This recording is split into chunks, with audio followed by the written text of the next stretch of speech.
Town of Grand Chute administrator. Last night, the town board voting 4-1 to fire Jim March, who has served in that position since 2008. As we've been following in recent weeks, his job status had been in question as the board sought to remove him, with the town chairman saying they wanted a fresh start. Our Jason Zimmerman has been following this story now for weeks. He joins us live. So, Jason, was last night's action a surprise? Were we aware, was anyone aware that they were going to vote on this last night? Well, with any of these meetings, they always have the option to vote. This was the third closed session discussion regarding Jim March's contract in recent weeks.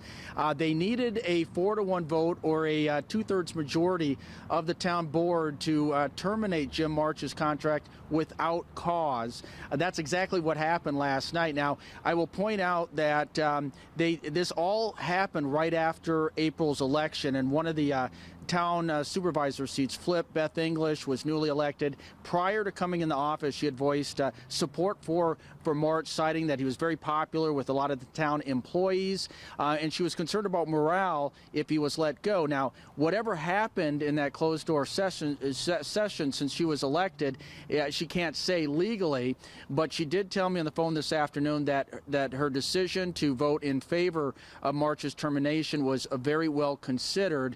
Now that they had those 4 votes in place, they took action last night. March will now have 30 days left. He was given that notice immediately after the meeting. His last day will be June 2nd. As part of this severance package, he's going to receive 6 months' pay. That is roughly about $80-some thousand in money. Plus, he's going to receive full health benefits during that time. All right, Jason, so with that severance package, is he going to go quietly here?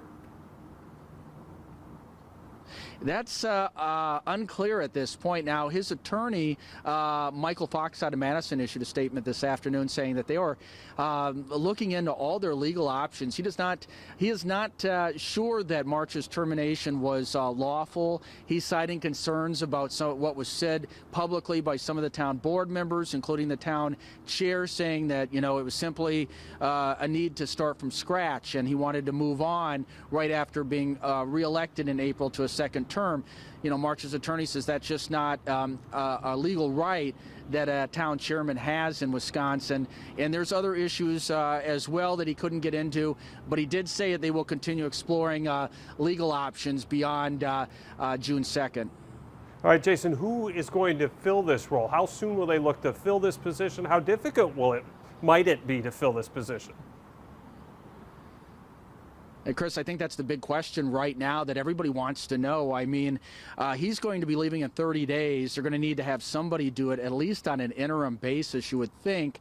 There's another board meeting 2 weeks from now. That's already halfway through this 30-day period. So the board's got to have somebody in mind here pretty quick that's actually qualified to take that position. And then you got to look at how this search is going to be conducted and what type of person they're going to be able to attract, knowing that this board has been so unstable over the past couple of years here, and what played out with Jim March. This was well publicized. It's been in the media, and a new candidate's going to be looking at all this as he potentially he or she potentially decides to apply for this position. So we're going to have a lot to report on here in the coming weeks regarding the Grand Chute Town Board in this administrator position.